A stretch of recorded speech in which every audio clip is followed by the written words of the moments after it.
Ready?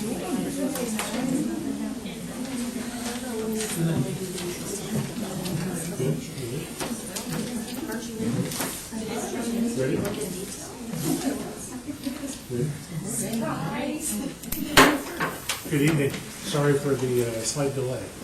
Thank you for coming. Well, it's hard to believe this is our last meeting of the year, right? But welcome to the meeting of the Board of Trustees for December 5, 2017. You'll join us in the Pledge of Allegiance.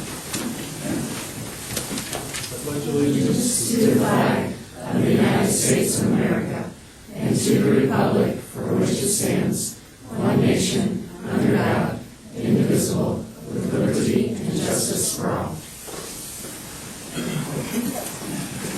Any first item is to set the agenda. Any additions or corrections?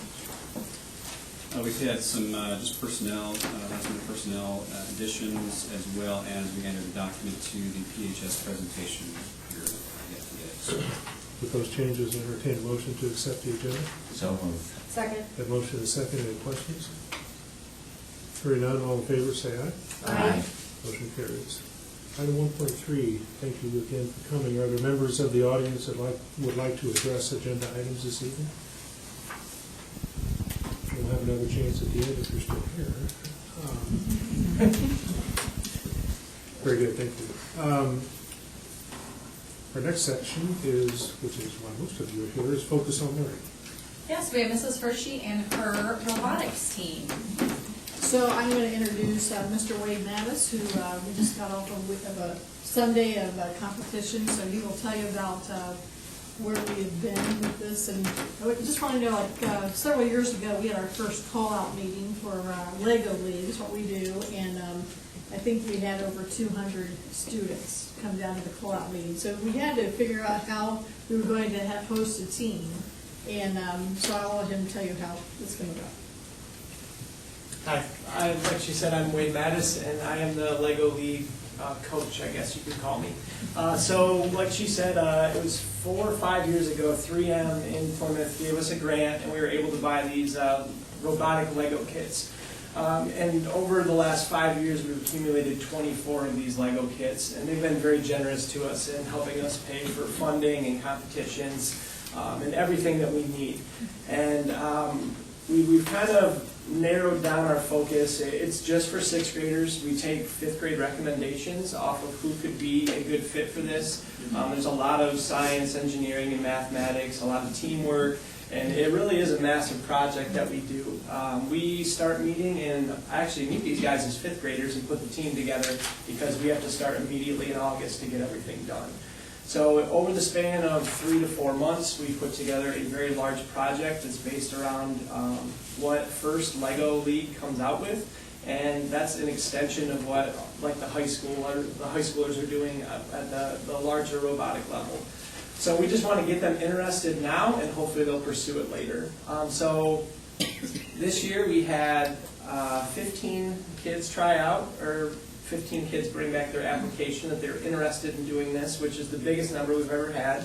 And we did 2 separate teams from this, and out of these 2 teams we had 15 6th graders, and they made up all 4 academic teams from Riverside, which was nice. So we got to bring a different group of kids together. And I was asked a question just a little bit ago out in the lobby, and I've never thought about this before. I was asked, like, what makes this unique and special?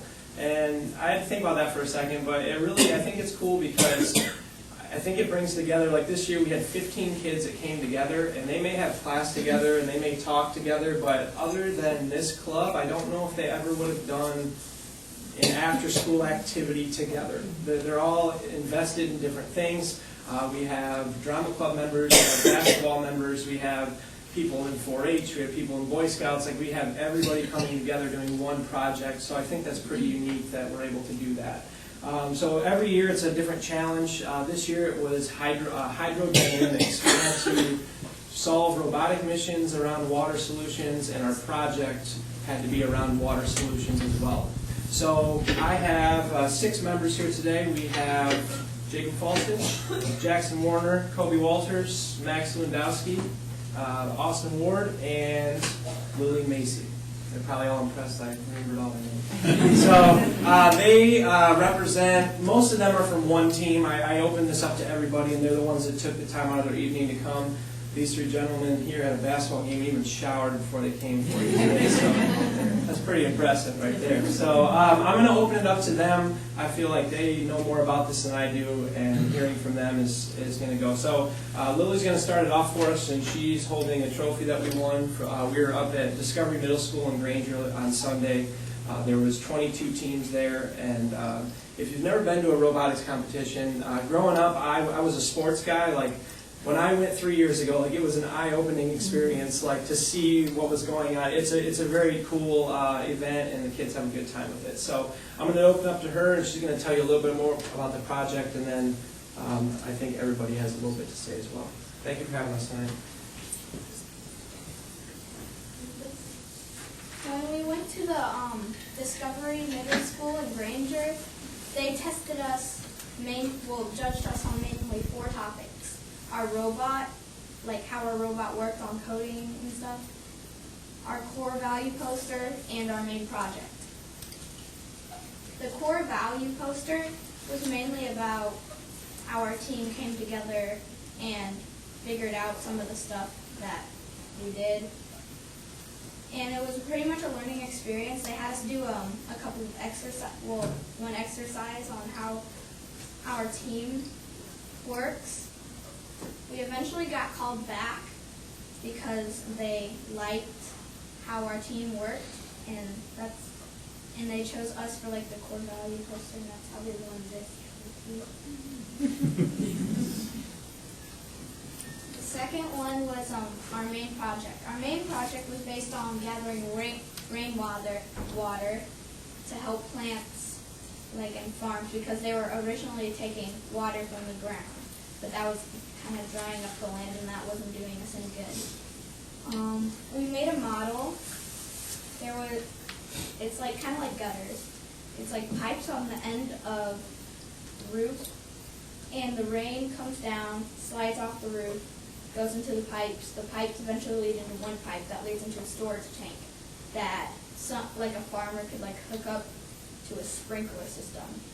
We did this, one, because better for the environment and it's not wasting as much water, and 2, rainwater is actually better for plants because it contains less minerals. The third thing we were tested on was our robot in general. How it worked, what attachments we made, what was the most creative part, what was our favorite code to make, and we showed our robot to them and answered all the questions. The fourth part was like the coding, like how the robot worked, and we went on kind of like a course thing where you had to like flip something or push something or put something in something to complete the task, and that would give our robot points. But like if we like broke something, or if we like touched a robot outside base, we would get like deductions, and that would decrease the points that we earned from completing the tasks.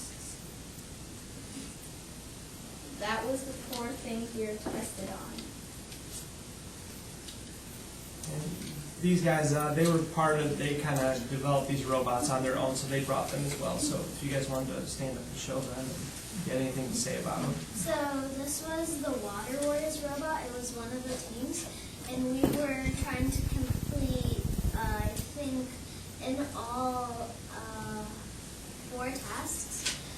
With this attachment onto our robot, we were trying to grab a Lego pipe and bring it back to our home base. This would drop a water tank into a well so that we could score some extra points. And this would make a storm cloud rain by pushing to the side. And we developed all of our programming just by learning it. And on the first day, we learned all the programming, and then we would mainly just play it by ear to figure out what programming we would have to do to get to certain areas and to do certain tests. And on our robots, you could only have 4 motors, and we at first thought we could switch out our motors, but at the competition we figured out that you can only have 4 motors in all when you go into the area. And so we ran into a little challenge, so we couldn't do one of our challenges at the area. So for our programming, we had one challenge that we couldn't do because of that difficulty. We used this attachment to drop the water tank, and this was also to pick up the yellow tube. And it was Lily's idea to fling the yellow tube back into base to get points, and then we had to do it was really hard to line it up and get the coding correct to pick up the yellow tube, and then we would do a right turn, and then we'd move forward and flush a toilet, and then we'd have to get back to base, and then someone who isn't here right now, we would take out the attachments and then go for the rain cloud, and another, you had to push in a tube, which was this attachment. You had to push in a bar for this, and then it would flip over the tubes. And if you wanted to, all the coding, I mean, some of the programs they wrote were really impressive. When they're coding at this level, it's not like they're writing with JavaScript, like writing some crazy language I don't understand. But it's kind of like a brick system right now where you have to put one brick in to control it to do something, then add another brick in. So all of these codes, if you wanted to look at them, all of these kids did all of it by themselves. I would offer suggestions, but again, it was 4 months of just complete trial and error for them. So I think it's a good experience in this program, and I think it really challenges their problem-solving skills, which is something we like to push. So if you'd like, these are yours to look at. If you'd like, you guys can pass them around. And I think that's all of our presentation. So we appreciate you guys having us here tonight, and I'm very proud of this group this year. They did a really nice job for us. Thank you.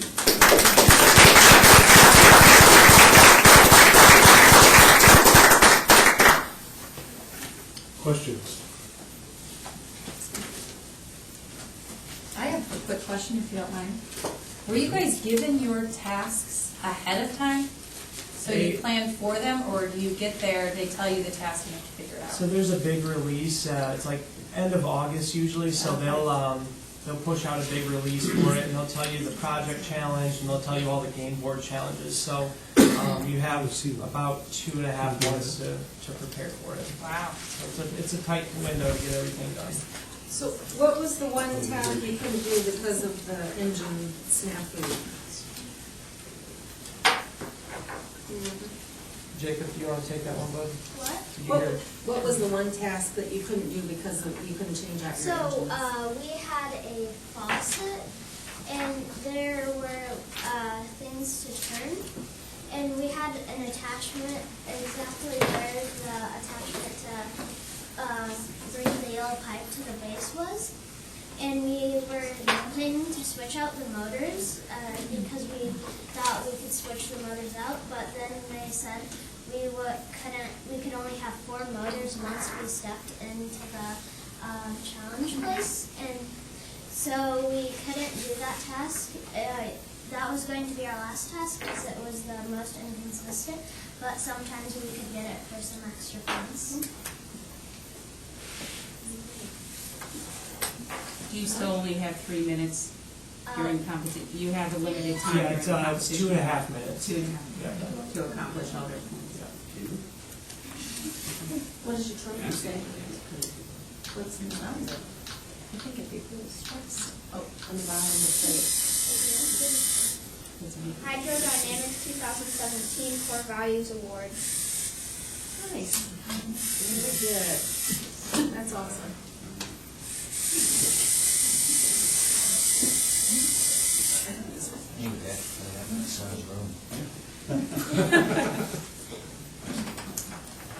Good job. Nice job.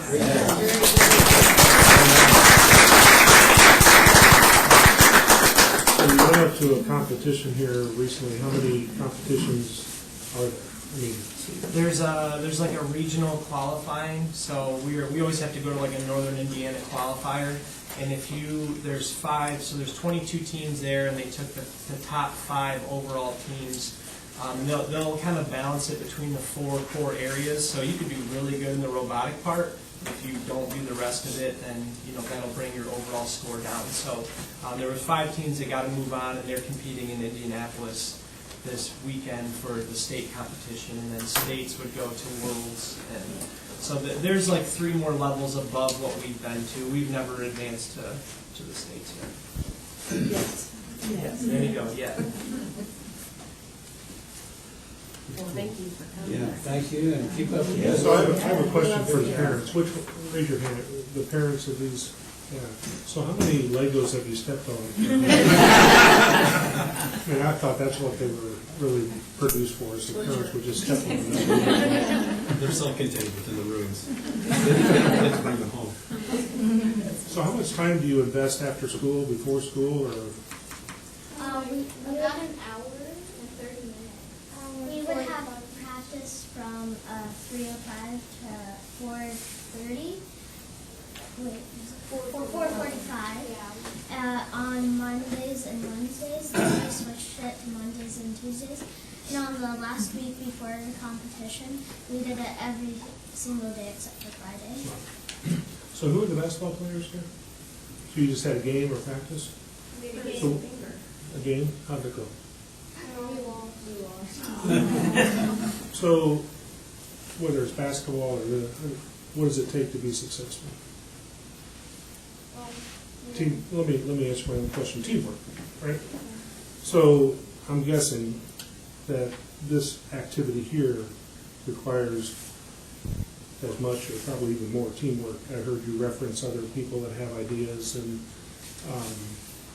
so I think that's awesome, because I mean, sports are important for a lot of different reasons, and maybe you'll be an NBA star someday, but the teamwork that you're developing now applies across the board in whatever you're going to do. So congratulations to all of you and all your parents for allowing them to do this, because I know, or I'm assuming, what it takes, transportation and investment of time and balancing out schoolwork and all that. That's awesome. So keep it up. Good job. Thank you. Thank you for sharing with us this evening. And you have to stay for the rest of the meeting. You're free to go. Thank you.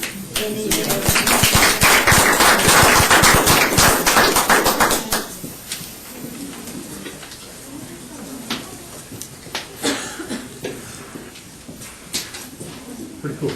Pretty cool stuff. The next item on our agenda is our consent agenda. Are there items on the consent agenda a board member would like to pull out and consider separately? Hearing none, I'll entertain a motion on the consent agenda. So moved. Second. Motion and second to approve. Comments or questions? Hearing none, all in favor, please indicate by saying aye. Aye. Motion carried. Okay, moving on to business transactions, 4.1, ISTEP school grade graduation report speeches. Sorry. I want to see kids. Well, good evening, everyone. As always, it's a pleasure to be here tonight to present some data from the past year at Plymouth High School. I'm sure that's working. Awesome. So, as I've done for the past few years, I want to give you an overview of what I'm sharing with you tonight. There are really 4 pieces of information that I will address, and each piece accounts for a percentage of Plymouth High School's letter grade. First, we're going to look at, this is a change, we're going to look at the 2019 cohort data, ISTEP results for math and English. This year's junior class. Then I'm also going to share with you the 2017 graduation rate and the college and career readiness for that cohort, as defined, the college and career readiness as defined by the Department of Ed. Before we start with that, just want to preface you that we're going to talk about ISTEP data first. So, first slide that I have for you is the 2019 cohort ISTEP 10 math results from last spring. And as I mentioned, the Department of Ed, they grade PHS in part by our ISTEP scores. It is not the only determination, though. It accounts for 10%. In math and English, each 10% carry the same weight in that calculation. You can see here that 53 of 243, or 21.8% of the 2019 cohort, they passed the ISTEP math. The state average was 36.8. The chart in front of you shows the past two cohorts, the 2018 and the 2019 cohort, and the percentage of students who passed the ISTEP Math 10 by the end of their sophomore year. Obviously, you can see a roughly 15% drop from the previous cohort, and I'm sure, as anybody would, why this discrepancy between that state average between the two cohorts, and in large part, that is because of the testing irregularity from last year. Certainly from that, PHS has had an increased awareness about testing training. The Department of Ed did receive multiple reports from schools about the manual, but we know that we can prevent that with thorough understanding of what is allowed during that time. I'm assuming that we are aware of what occurred with the irregularity, yes? I would not assume that. Okay. So in short, the testing irregularity involved a number of rooms where students may or may not have used a calculator on a non-calculator test. And we decided to be ethical and report to the state about that. We brought students in and basically asked students if they could recollect if they used a calculator or not. Mr. Condon handled that in terms of what he would say to those students, that if he could not remember what he did, that he would just be honest and say he could not remember. Unfortunately, the state ruled those as invalid tests. Students do have opportunities to retest, and our students are actually doing those retests now as it is a graduation qualifying exams. So we do have students doing that now, but that is why there is that drop. Wanted you to be aware of that. For English, the 2019 cohort, again, still the junior cohort. The Department of Ed also graded PHS through the LA scores. That's 10% as well. You can see 180 of 302 students passed. 59.6% passed the ISTEP 10 English. And you can see as we look at the two cohorts, this is comparing apples to oranges, but still valuable data, and looking at the 2018 and the 2019 cohort. You can see in italics there, I know it is difficult to read, but the state average for the 2019 cohort was 60.5%. So we are below the state average there. We're approaching it, and we did see a slight increase from the cohort before.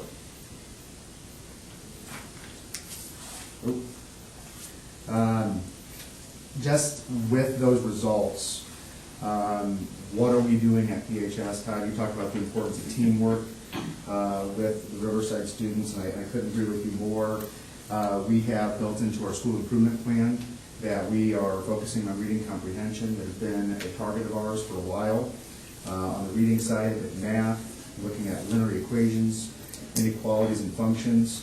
That is the heaviest weight of the ISTEP 10 math. We also focus on prevention efforts within and without the school in terms of parent contact. We have an early intervention system with our reverse courses. We look in the classroom for differentiation opportunities, and also support for students in year 10 with the addition of math 10s that have been offering this year. So I did tell you that the grade that is calculated by the Department of Ed is focused on a multitude of factors. The performance that I shared with you with ISTEP 10 math and English, that's 10% each.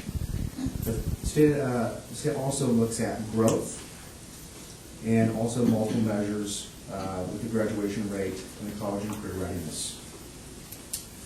So to show you our school grade for the past year and to let you look at, I'll explain briefly the growth domain piece and the multiple measures piece. As I shared, the growth is 10% for each test.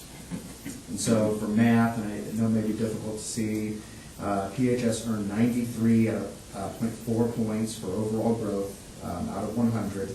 And the full bonus point was given for 10th through 12th grade improvement.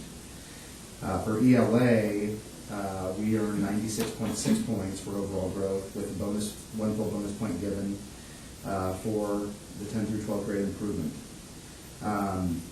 So of that 20%, we received 19% of it. With the graduation rate this would be for the 2016, so I do just want to clarify that for everybody here tonight, that when we look at the graduation rate, we are looking at the prior year. And so with that graduation rate, and our college and career readiness of 71.6%. That is how they factor all of that in to have PHS be a B school. Looking at the graduation rate, I feel like in years before I have presented the board with a 5-year trend so you can get a scope of the past few cohorts. Positive news that PHS did see an increase from the 2017 class compared to the 2016 cohort.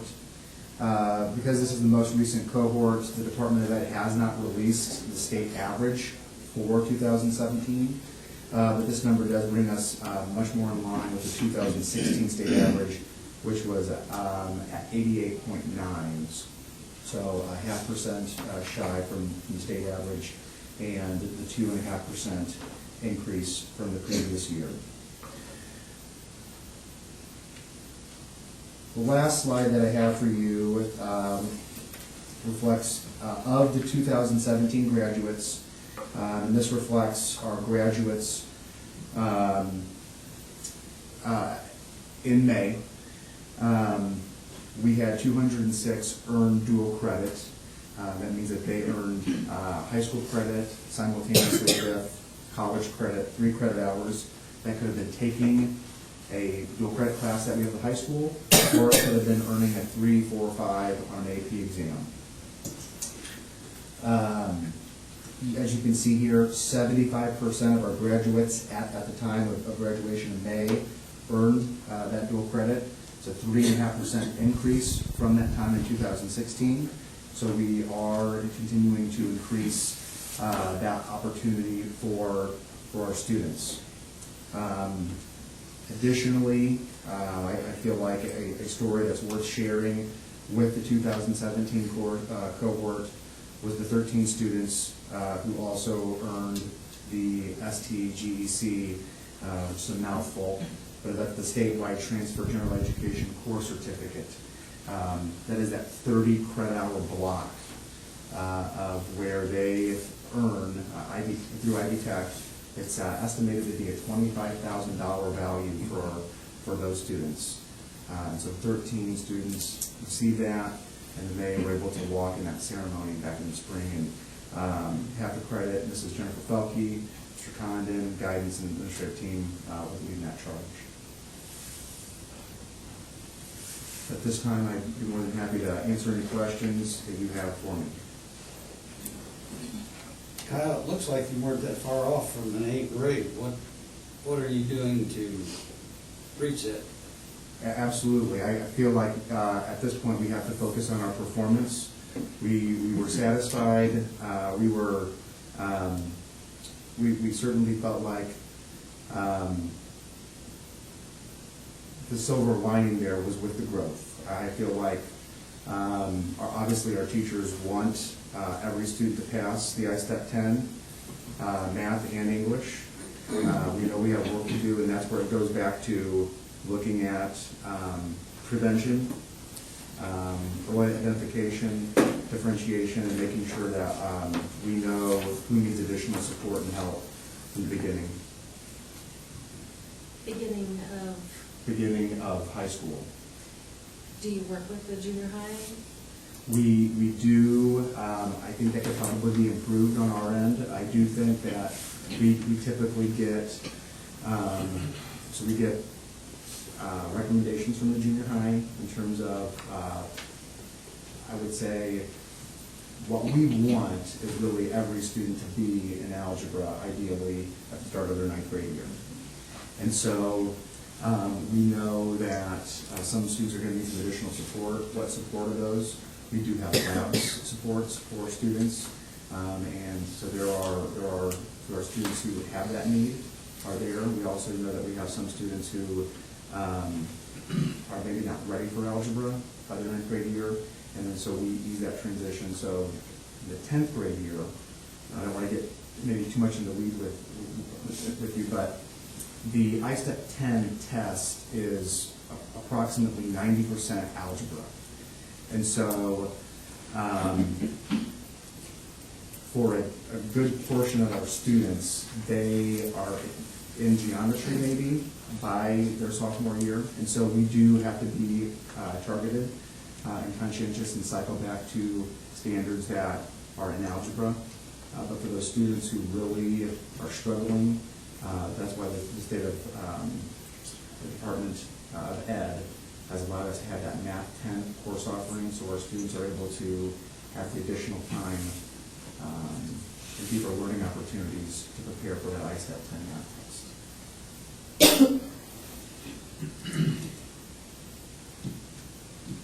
Questions? Hey, So, I have one more. Is there a way to follow, like, the kids, their ISTEP scores from the time they were, how they do Yes. kid to kid to Yes. kid all the way through? Yes. Okay, at what point do you do that?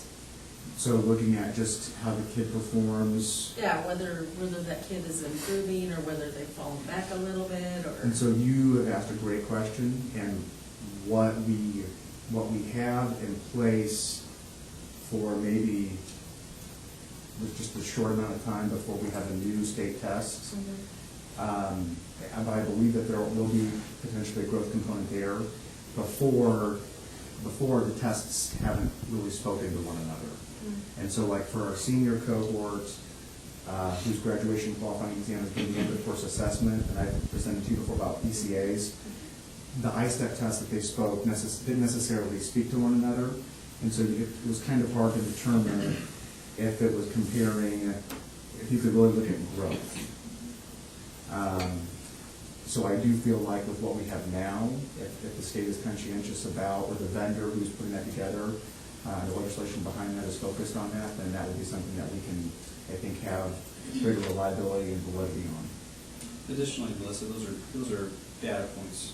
So as he talks about feeding kids into support classes and things like that, those are extra data points, not just class performance, but how they done on testing previously that will help guide those supports as they enter high school. Good report. Thank you, Kyle. Thank you. It's always a pleasure. Look forward to next year. We have additional information also from Mrs. Porteous this evening. Add some other data points. I still look like I wanted to see her sweat. You can see me sweat instead of hearing the cough. I'm so sorry. This is the time when we traditionally provide you with the SAT and ACT follow-up information and post-secondary information. We changed the report a little bit this year, felt like it was important to give you a little bit more information than we had in the past. So if you allow me, we're going to look at the class of 2017 and some of their choices and some of their successes. And one of the successes is, if I can figure out how to do that. So, all right, so the class of 2017 had a total of 282 graduates. You're going to see here the number, and then we've shown you the number of students by each diploma type as well. It's important information to us as our accountability system has changed in Indiana. Please note that the number of students who earned the academic honors, technical honors, and Core 40 diploma was 196. We're proud of those students, especially the two who earned both the academic honors and the technical honors. So we got two diploma types, which is quite a feat. We also had 82 students who chose to earn only a general diploma, and that's the area that we'll be focusing our efforts on, and we would like to decrease that number as we go forward. Here's where we're looking at the post-secondary choices that these students have made. We have the overall data number and the percentage, and then we've also provided you with the choices by diploma type, which we've never done that piece of it before. For example, if you look, 45 students who earned the academic honors diploma chose to go on to a four-year college. That's 96% of those students who have academic honors diplomas who made that choice. So overall, you can see that 69% of the class had a solid plan as they left us. And we're happy about that. However, you can see that that also means that 31% of them did not necessarily have a plan when they left us. And those are the students that we're focusing our efforts on currently. I'm sure that you've all heard a lot about us looking to transition to a K-12 comprehensive counseling model, and also the work that we're doing through Career Pathways and the EWIN Career Pathways grant process.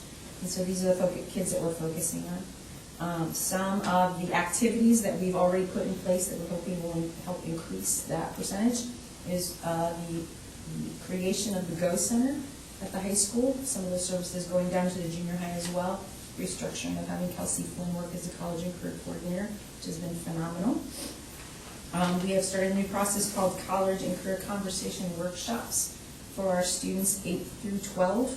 And so in 3 days, for example, this past week, in 3 days we saw the entire junior class.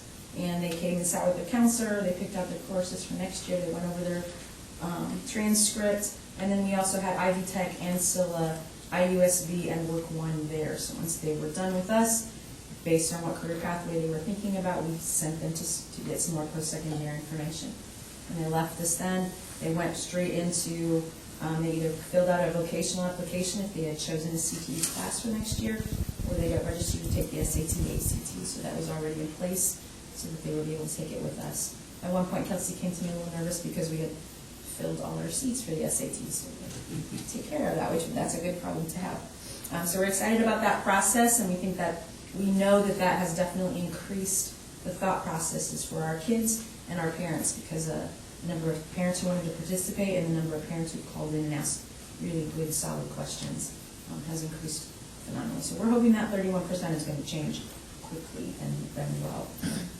Also, other things we've done, post-secondary and workforce field trips for all students 8 through 12. So all of our 8th graders went to Ivy Tech Warsaw.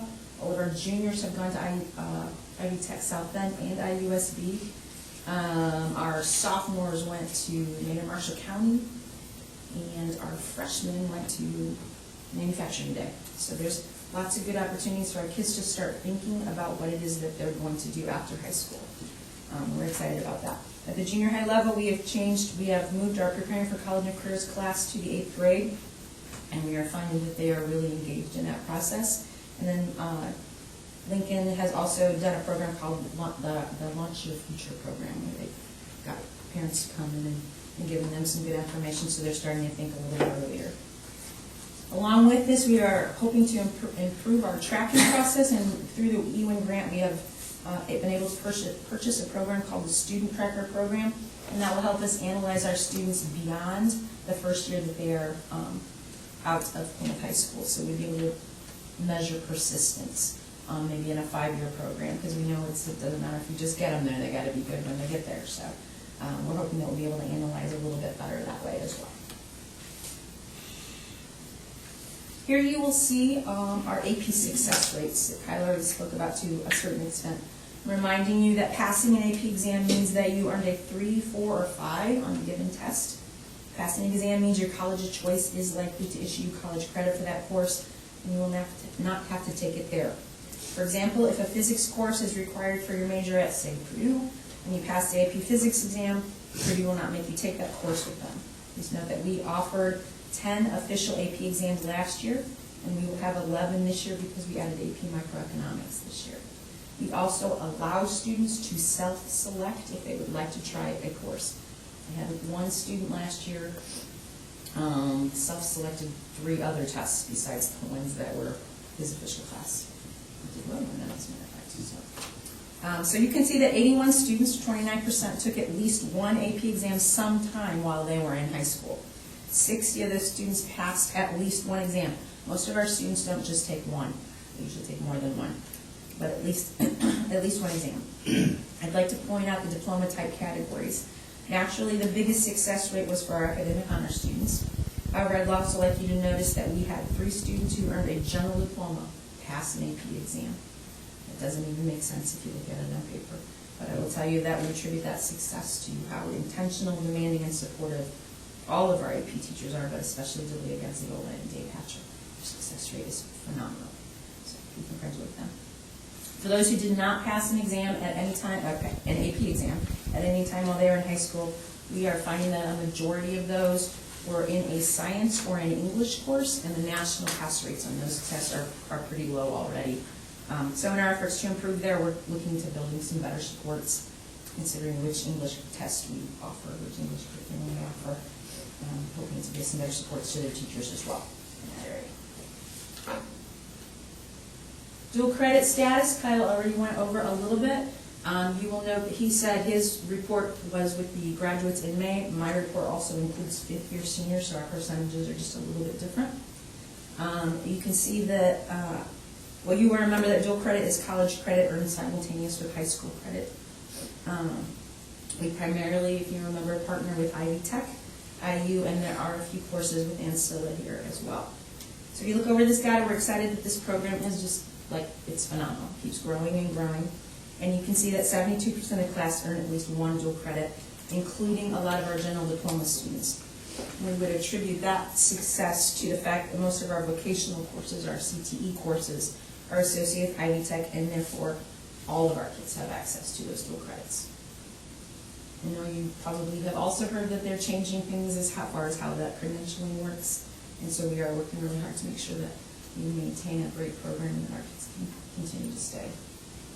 Maybe real quickly on that, so we were just recognized at the DOE for the percent of kids who were earning dual credit, and as they announced that percent, we all kind of paused because it was lower than what we were thinking, and so it was a couple of years ago that they actually caught up and recognized it. So we were in like the 30% range of numbers of kids who had earned a dual credit from 2015, I think it was. Right.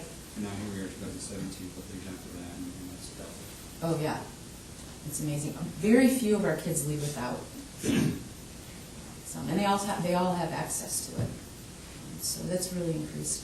And some of that's a better reporting too, because I don't know that, because the vocational programs didn't necessarily go through us to begin with, so some of that has to do with it to track them much better.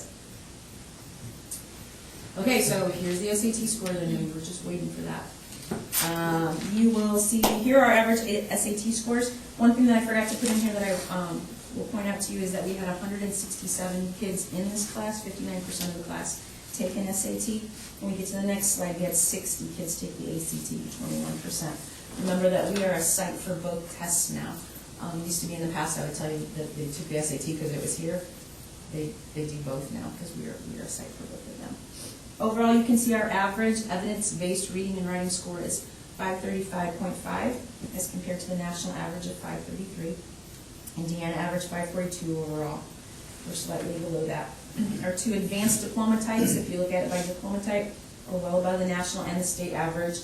However, our core 40 and general diploma kids were below that mark just a bit. In math overall, we averaged 521.1, whereas the nation was at 527 and Indiana was at 532. Again, our advanced diploma kids surpassed the mark while our core 40 and general diploma kids did not. So naturally, we know that that's where we would like to shore up our skill base with those two sets of students. And we are having conversation. We actually had some conversation with our department chairs tonight about how we can start implementing some tier 2 interventions to give some support to our kids below those skill bases.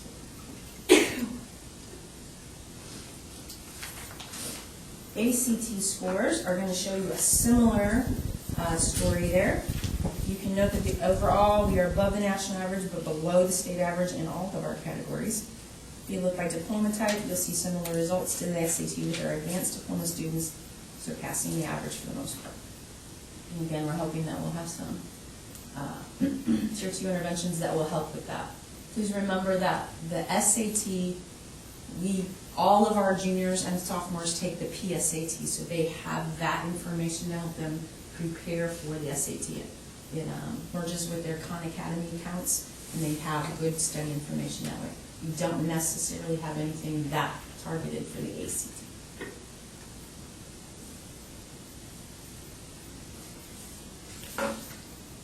And the last few things we wanted to look at here were, of course.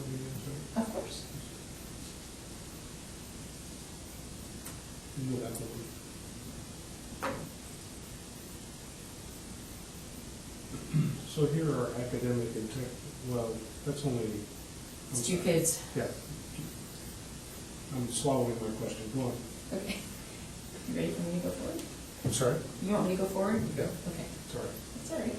Okay, so then we looked at our socioeconomic status and diploma type there. You can see here that the class of 2017 was pretty evenly divided between free and reduced students and non-free and reduced students. So if we look deeply at this, we can see that we need to consider if there may be an achievement gap for our free and reduced population, and that the majority of our general diploma students are included there. This year, one of the things that we've done to try and improve that process is we've implemented an advisory program at the 9th grade level. During that time, we provide our teachers time and space to act as graduation coaches, and the process is definitely a lot of checking their grades and helping them build that base of understanding whether the students are being successful or not. Each year, then, we're hoping to take that to the next grade level, and we're hoping that will increase the amount of students who get that core 40 diploma because they have that graduation coach with them.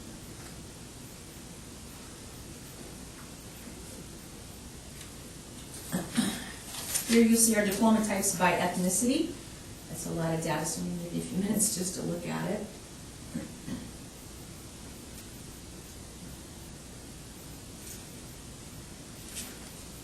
We don't feel that there's any glaring achievement gaps here. I do want to point out that our Hispanic students were successful. However, as a majority of them were either academic honors or portfolio. So we are proud of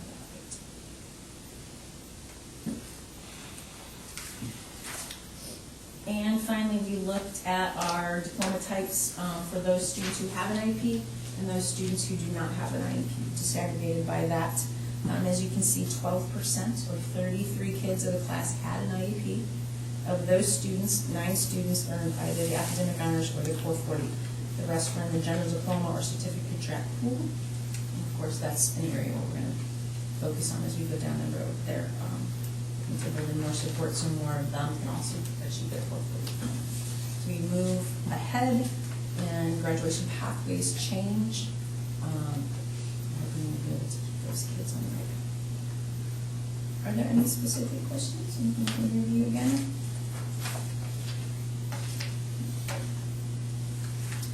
You mentioned that you were looking at the type of English classes for the AP. We did. One of the things that comes with their PSAT scores is a program called AP Potential. And what that does for me is it takes our kids' PSAT scores and it tells me who is likely to, 80% likely to pass one of these tests. We are looking at that for this year's kids, the sophomores and juniors for this year. we're finding that more of them are predicted to do well on an English language test instead of the English lit test. Right now, we have English Lang and WSOI, English Lit in the traditional side, so we're having conversations about whether that needs to change or not. Kind of come to any conclusion on that yet, but we started talking. I just wondered how we got there to begin with, how we chose those tests to begin with. Mr. Kaufman, do you remember history of English Lit? I don't. I think that's always been there. Okay. I do appreciate the data by diploma type too. Oh, good. Good. Continue doing that. That's amazing. I think it gave us a better picture too than. Any other questions? I just think the number of kids that achieve that dual credit is a tremendous asset. It really Especially is. save a lot of money Yeah. going to school, so. It really is. We have lots of success stories of kids who went all over the place and, Yeah. and really had some good success because of the dual Tremendous. credits. Good job.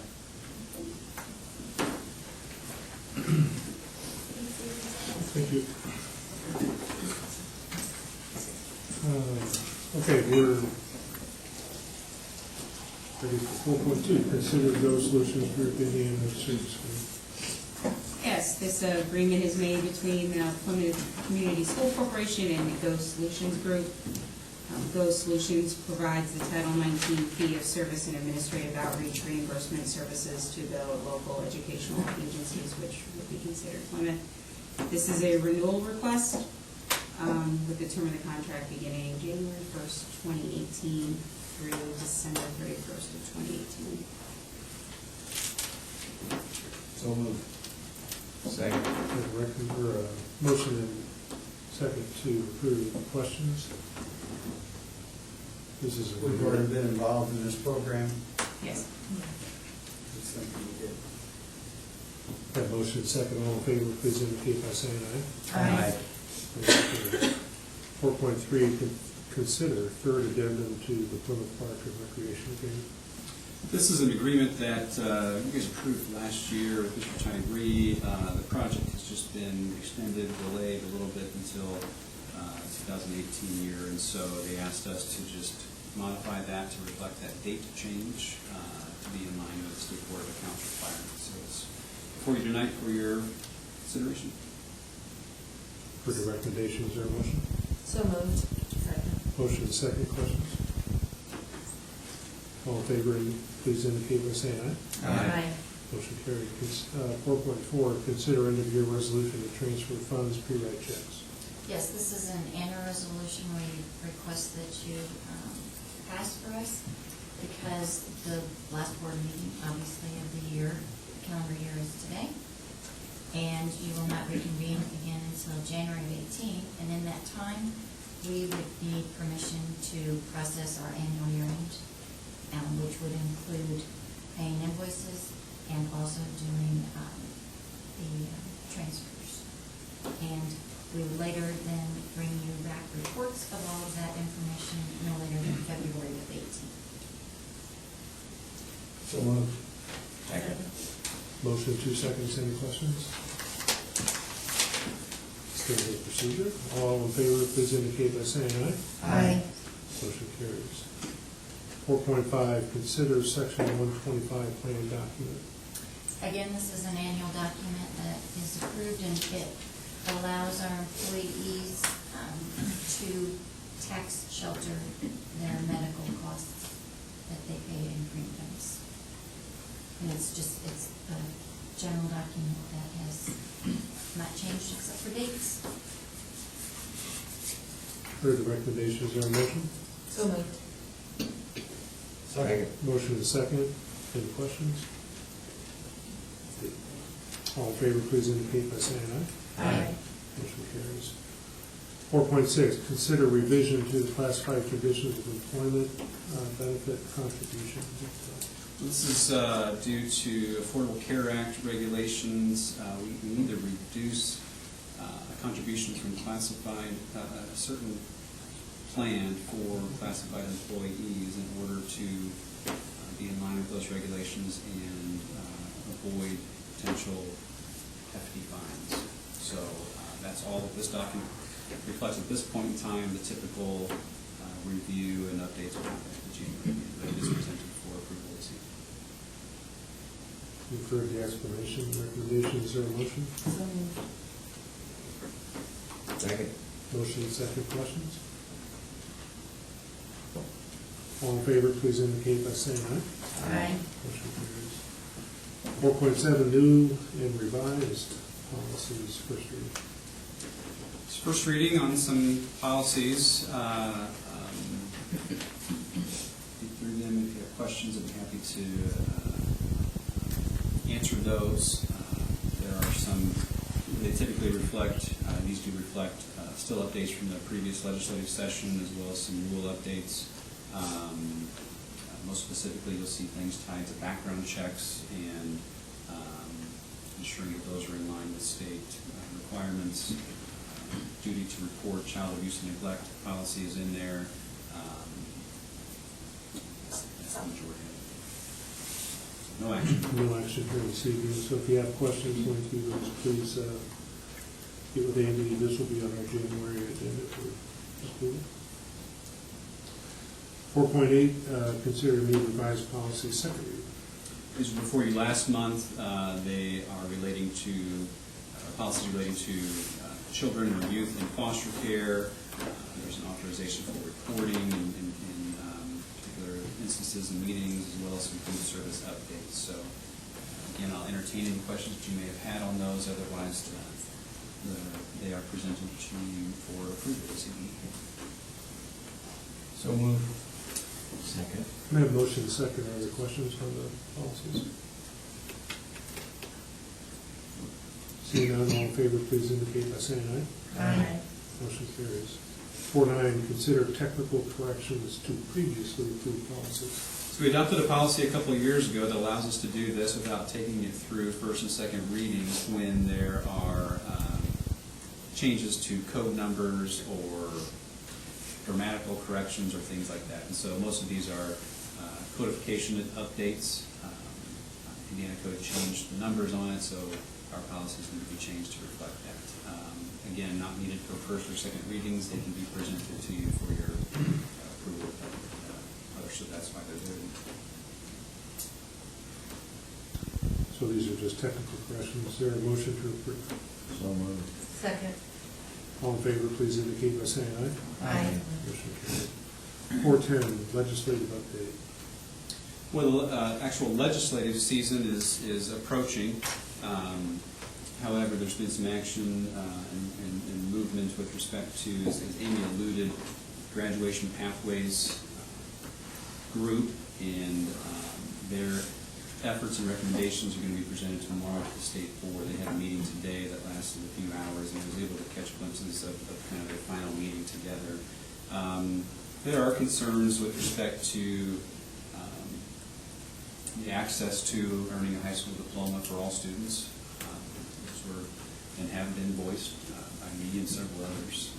So we'll see where things land tomorrow.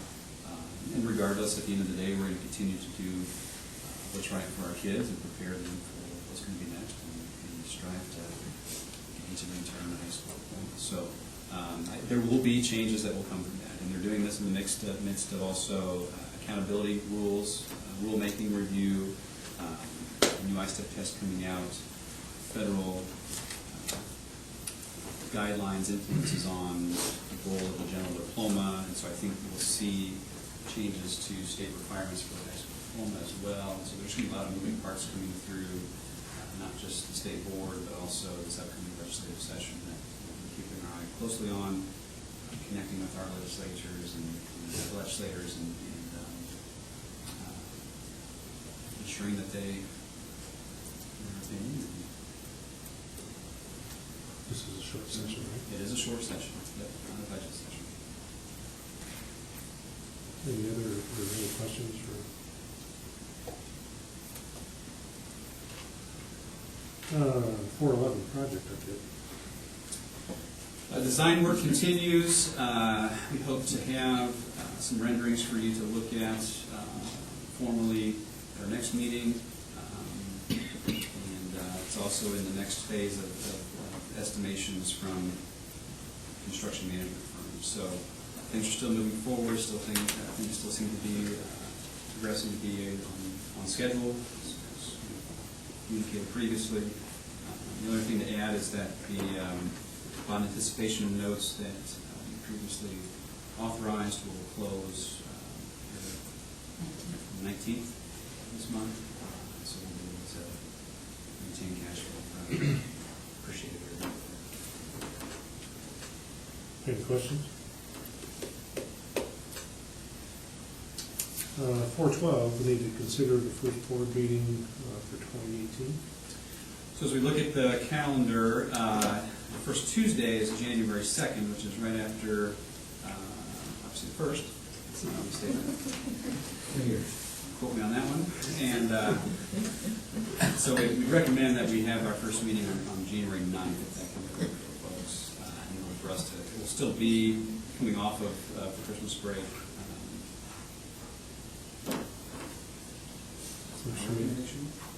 Okay. Sure. Sure. That's fine. As a reminder that that's also our reorganization day, so all of you looking to be present on the board, get your signs out now. So 7 o'clock, January 9th. We need to vote on that. Yes, please. We do? It says consider. We need a vote on the first meeting of the year. Do I have a motion? So moved. Second. Motion for the first meeting, January 9th, 7 p.m. All in favor? Aye. Superintendent remarks. Well, maybe actually stole some of them, but I want to reiterate the work they're doing. That number, that 31% of kids who we've identified as leaving high school without a plan, seeming that the high school has tackled as one of their many goals. The work that they're doing is commendable, and having those just more individualized conversations and really analyzing transcripts, connecting kids with Work 1, Tech, higher education, branching into Lincoln Junior High this past week, taking kids to Tech just to see what those opportunities are. And so engaging kids in those conversations, the advisory program is also another highlight, something that is really pushing our commitment to students and continues on. Like I said, they owned it and are really looking towards that. So I don't think the word is hope that 31% will lessen, but we certainly expect it to and are excited about it. I have a question on that. So we say when I've heard the terminology a couple times of leaving without a plan. What does that mean? I think I prefer other words. Me too. We would say that some of them did go to a workforce, but again, some of it's that we're not tracking that well. We need to improve that process as well. Some of them all they would tell us is they weren't going anywhere. So we have a significant percentage of kids that don't necessarily know what it is they're going to do next.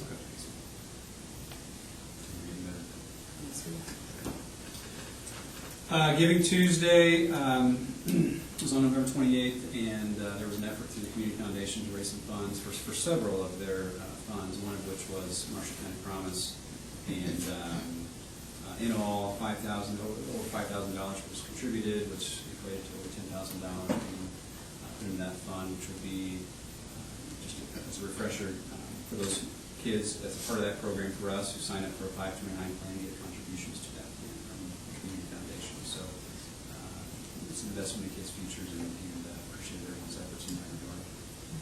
We have had 4 students at the high school recognized recently from the Indiana Association of School Principals, Miss Barden, Jackson Lee, Julia Patrick, and Smith Ezekiel as rising stars in academics, and nominated by the school and recognized by that Association of Principals, and we're proud of their efforts and accomplishments.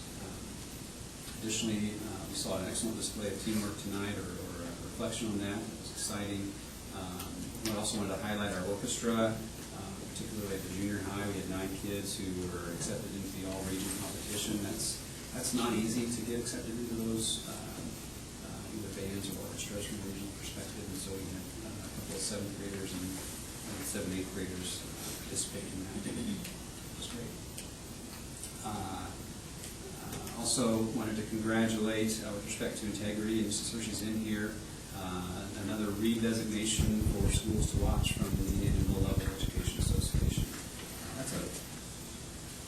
That's a tough process. It's probably putting it politely, one that they've become pretty good at here. This is their second redesignation, third stint overall as schools to watch, and it's an improvement process for them, and a recognition that I know they're proud of, and we are as a community as well. So congratulations to them. And then additionally, with respect to enjoyment, I just learned yesterday, I believe it was, that Warren Matcher was chosen or received the Questbridge National College Matching Scholarship. And I think there are lots of complexities that go into that, but the long story made short is that she's earned a scholarship to the University of Pennsylvania with a direct admission to the Local School of Business. She's the first PhD student to earn that award. So congratulations as well to her, her family, as well as all the teachers and Mr. Kaufman. And you, As I'm going to give a shout out to Stephanie Beesman, who spent an exorbitant amount of time working with her on that. So.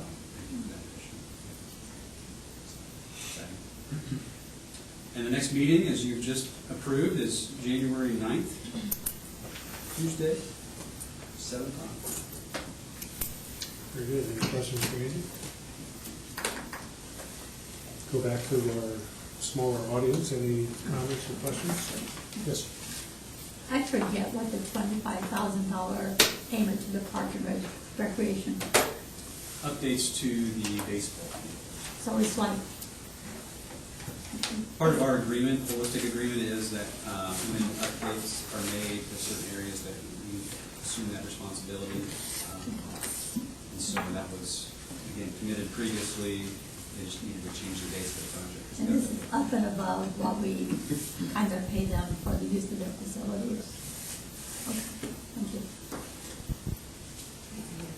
Yeah. 4.6, I'm confused on what that exactly was. We were talking about the revision to the classified conditions of employment. Can you explain that? So for certain classified staff that are on a particular insurance plan, if we don't offer, if they have to pay a certain amount toward that, then it's no longer considered affordable under the Affordable Care Act, and so he has increased the contribution to that or